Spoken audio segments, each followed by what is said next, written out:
Le ministre de l'Intérieur, Monsieur le général de corps d'armée, chef d'état-major des armées, général des armées, Monsieur le général de division au commandant de la gendarmerie nationale et directeur de la justice militaire, Monsieur le général de division, inspecteur général des forces armées, Monsieur le vice-amiral, chef de l'état-major particulier de son Excellence, Monsieur le Président de la République, Monsieur le général de brigade, commandant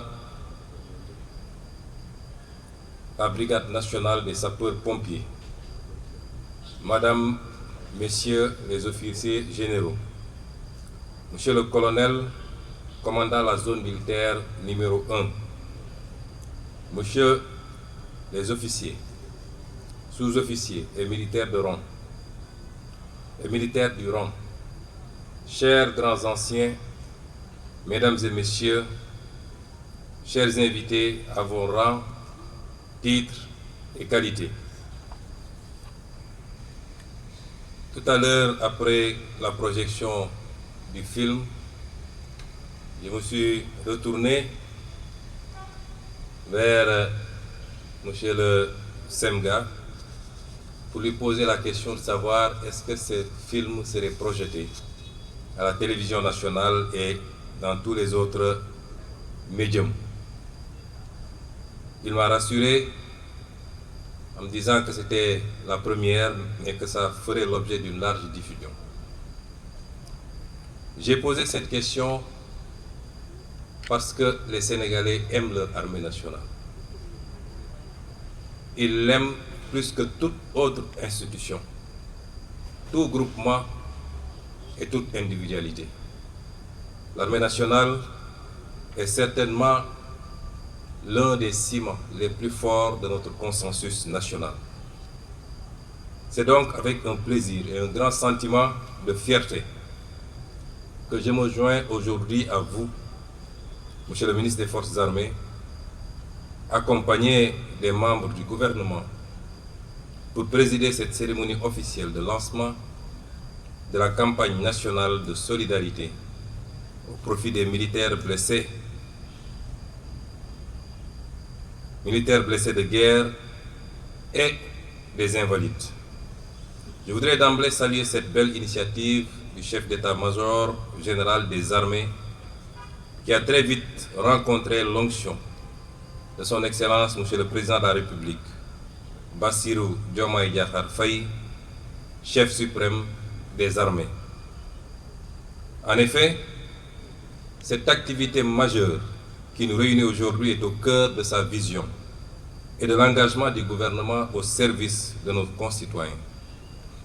Cette initiative incarne les valeurs de patriotisme et de solidarité qui guident au quotidien nos actions et notre engagement citoyen. En vérité, elle est un événement national traduisant la reconnaissance de la nation toute entière envers ces dignes filles et fils qui, aujourd'hui, sont blessés ou malades en défendant la patrie. Lorsque M. le ministre des Forces armées m'a saisi pour me demander de présider cette journée, ma première réaction a été de tiquer un peu. Et ma réponse était de dire qu'à mon regard, cet événement est tellement important qu'il méritait d'être placé sous la présidence effective de son Excellence, Monsieur le Président de la République, chef suprême des armées. C'est vous dire donc que les blessés en opération et les militaires mutilés de guerre nous rappellent, si besoin en était, le véritable sens de l'engagement patriotique. Ils ravivent la mémoire de nos compatriotes, issus de toutes les forces de défense et de sécurité, tombés au champ de l'honneur pour la souveraineté de notre pays, sa sécurité et la protection des populations et de leurs biens.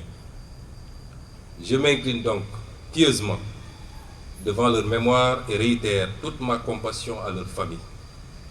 Partout où ils reposent, que la miséricorde du Seigneur les accompagne.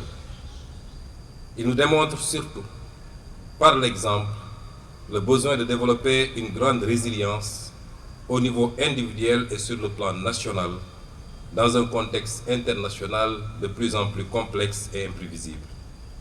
À ce titre, je rends un vibrant hommage à nos forces de défense et de sécurité pour leur engagement sans faille, en tout temps et en tout lieu, auprès des populations, afin d'assurer la défense de notre territoire national, et ceci au prix de leur vie.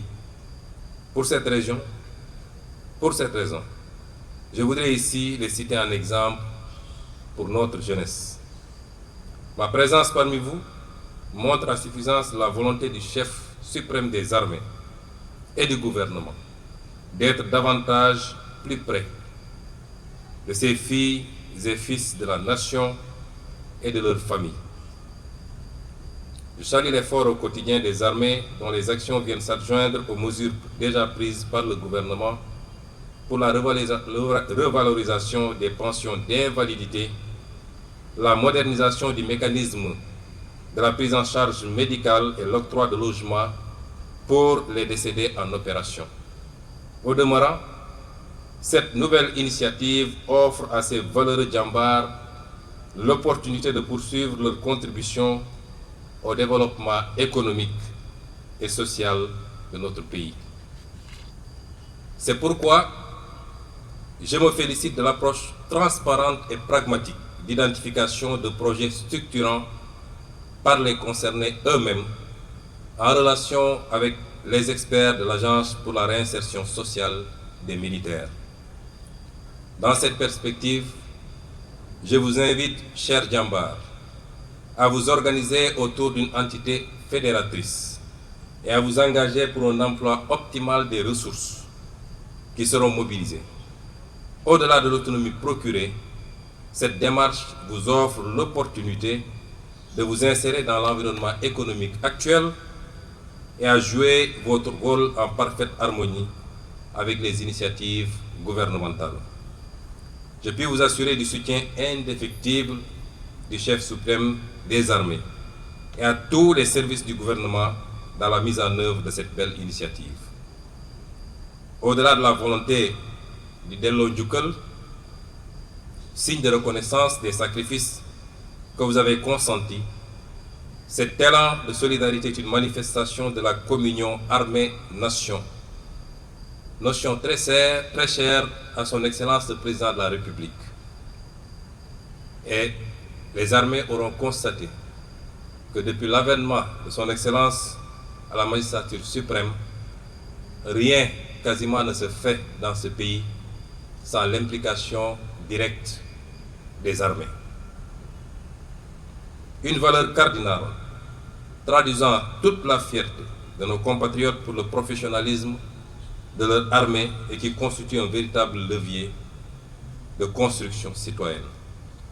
Ainsi, j'invite tous nos compatriotes,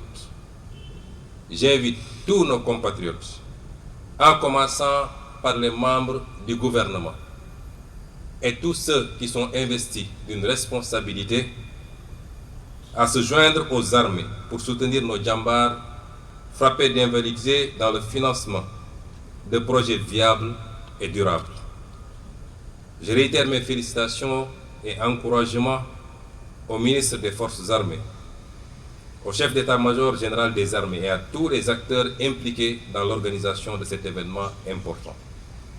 Je remercie également les partenaires qui se sont déjà manifestés en donnant l'exemple pour accompagner cette cause nationale. Sur ce, tout en vous souhaitant un succès éclatant, je déclare ouverte la campagne nationale de solidarité Dello Njukkal aux militaires blessés en opération et mutilés de guerre. Soyons tous solidaires de nos djambars. Je vous remercie de votre aimable attention. On nous tue, on ne nous déshonore pas.